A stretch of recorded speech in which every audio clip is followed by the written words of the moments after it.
ভাই একটু দাঁড়ান। কি হয়েছে ভাই? ভাই ডাক্তারের কাছে গেছিলেন?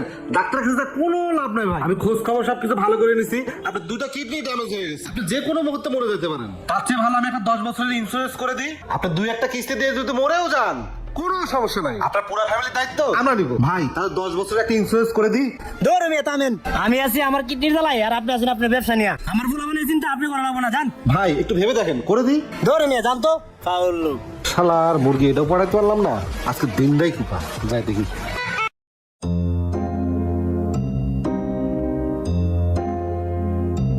স্যার আসসালামু আলাইকুম। ওয়ালাইকুম সালাম। স্যার আসতে পারি? হ্যাঁ আসুন, বসুন।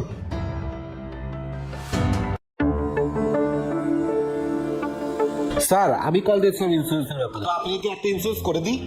ও আচ্ছা, তা আপনাদের ইন্স্যুরেন্সে কি কি সুবিধা আছে আমাকে একটু বলেন তো। স্যার আপনি যদি 10 বছর মেয়াদি একটা আমাদের এখানে ইন্স্যুরেন্স পলিসি করেন, আল্লাহ না করুক আপনি যদি 3-4টা কিস্তি দেওয়ার পর আপনি যদি মরেও যান, এর পুরো অ্যামাউন্টটা আপনার ফ্যামিলি পাবে। এর বাবদ আপনাকে কোনো আলাদাভাবে কোনো কিস্তি দিতে হবে না। তা আপনাদের ইন্স্যুরেন্সের নাম কি? কি বলেন স্যার, আপনি তো এখনো ব্যাকডেটেই রয়ে গেলেন। আমাদের ইন্স্যুরেন্স কোম্পানির নাম হচ্ছে ইস্টার্ন লাইফ ইন্স্যুরেন্স কোম্পানি। আমরা দীর্ঘ 50 বছর সততার সাথে আপনাদের সেবায় নিয়োজিত। স্যার একটা ইন্স্যুরেন্স করে দিই, আমাদের পলিসিটা একটু দেখেন। এটা একটু দেখেন, একটু পড়ুন। স্যার তাহলে কি পলিসি একটা করে দিব? আচ্ছা আপনি আমাকে 10 বছরের একটা করে দেন। আচ্ছা ওকে স্যার। স্যার নামটা? S.I. মুন্না। স্যার পিতা? আবেদ আলী ভুইয়া। ঠিকানা তো স্যার এটাই? হ্যাঁ হ্যাঁ। স্যার 10 বছর? জি জি। আচ্ছা স্যার আপনার ফর্ম রেডি হয়ে গেছে, এটা নিয়ে কাস্টমার একটা আমার অফিসে আসবেন। ওকে স্যার অ্যামাউন্টটা নিয়ে আসেন। আচ্ছা, নিয়ে আসবো। আসসালামু আলাইকুম স্যার। ওয়ালাইকুম আসসালাম। ভাই আসসালামু আলাইকুম। ওয়ালাইকুম আসসালাম। ভাই আপনার দোকানে কি কোনো ইন্স্যুরেন্স করা আছে? না ভাই, আমার দোকানের কোনো ইন্স্যুরেন্স করা নাই। কি বলেন ভাই, আপনি কোনো ইন্স্যুরেন্স করেন নাই?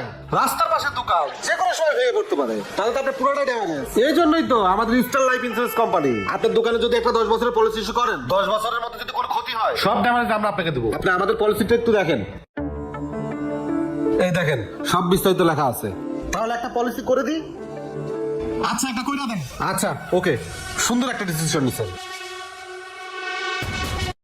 তাহলে আপনার নামটা বলেন। রুহুল আমিন। রুহুল আমিন। পিতা? আবু তালেব। আবু তালেব। তাহলে এই দোকানের নামেই করে দিই। দোকানের নাম জানো কি? মুসলিম বিরিয়ানি হাউস। মুসলিম বিরিয়ানি হাউস। আচ্ছা 10 বছর, হ্যাঁ আচ্ছা ঠিক আছে।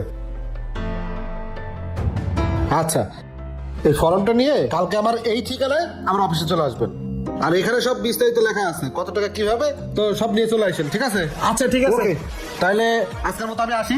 আচ্ছা। আসসালামু আলাইকুম। ওয়ালাইকুম আসসালাম।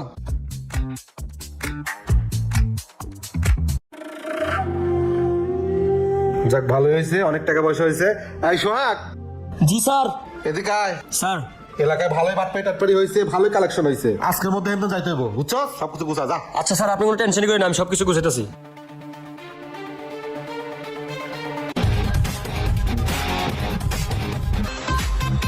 সবকিছু নিচ্ছ? জি স্যার। হাই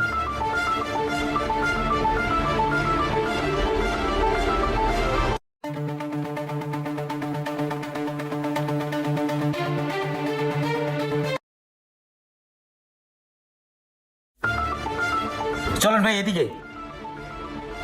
এরা কই যায়? কি রে ভাই, এ তো দেখি তালা মারা। মনে হয় পলাইছে ভাই। আয় তো। চলেন। এই ভাই, এই শোনেন তো, কি হইছে? সকাল থেকে দেখতেছি লোকজন আইতাছে আর যাইতাছে, ঘটনাটা একটু খুলে বলেন তো। আরে ভাই, স্টার লাইফ ইন্স্যুরেন্সে ইন্স্যুরেন্স করছিলাম, ওর নাম্বার টাম্বার সব বন্ধ, আয় দিয়ে তালা মারা। হাই রে ভাই, তাই তো বলি, সকাল থেকে এ পর্যন্ত 200 জনের উপরে লোক আসছে। আমার কাছ থেকে 2 মাসের চুক্তিতে অফিস নিছিল, 2 মাস শেষ, ওরা চলে গেছে। ভাই আপনারা খোঁজ খবর না নিয়ে যার তার কাছে টাকা পয়সা দিয়ে একটা কাজ করে বয়ে থাকে, আপনাদের তো পস্তাইতে হবেই। কি করুন ভাই, এই দোকানে গিয়ে যে বুঝতেছিল, আরে আরে দেখাও তো ভালো মানুষ মনে হয়েছিল, এই লোক যে এই কাজ করবো বুঝতে পারি নাই ভাই, আমার সব শেষ। আমার এত কষ্টের টাকা ভাই। আরে ভাই এখন কান্দে কি করবে? এরা তো বাটপার। এরা এক এলাকায় যায়, আপনাদের মতো মানুষের কাছ থেকে ফুসলা টাকা পয়সা নিয়ে দেউলিয়া হয়ে অন্য জায়গায় চলে যায়। আপনাদের টাকা আপনারা যারা তারা দিতেই পারেন, কিন্তু ভাই এত কষ্টের টাকা দেওয়ার আগে কোথায় দিচ্ছেন, কি কারণে দিচ্ছেন, একটু খোঁজ খবর নিয়ে তারপরে দিতে হয়। ও ভাই আপনি ঠিকই কইছেন ভাই। ভাই এখানে সময় নষ্ট করে লাভ নাই, চলেন থানায় যাই। আচ্ছা ভাই, আপনার জমানো টাকাগুলো এরকম প্রতারক চক্রের হাতে তুলে দিচ্ছেন না তো, তাই নিজে সচেতন হন, অন্যকেও সচেতন করুন। ভিডিওটি ভালো লাগলে লাইক কমেন্ট শেয়ার দিয়ে পাশে থাকুন। তো সবাই ভালো থাকবেন, আসসালামু আলাইকুম।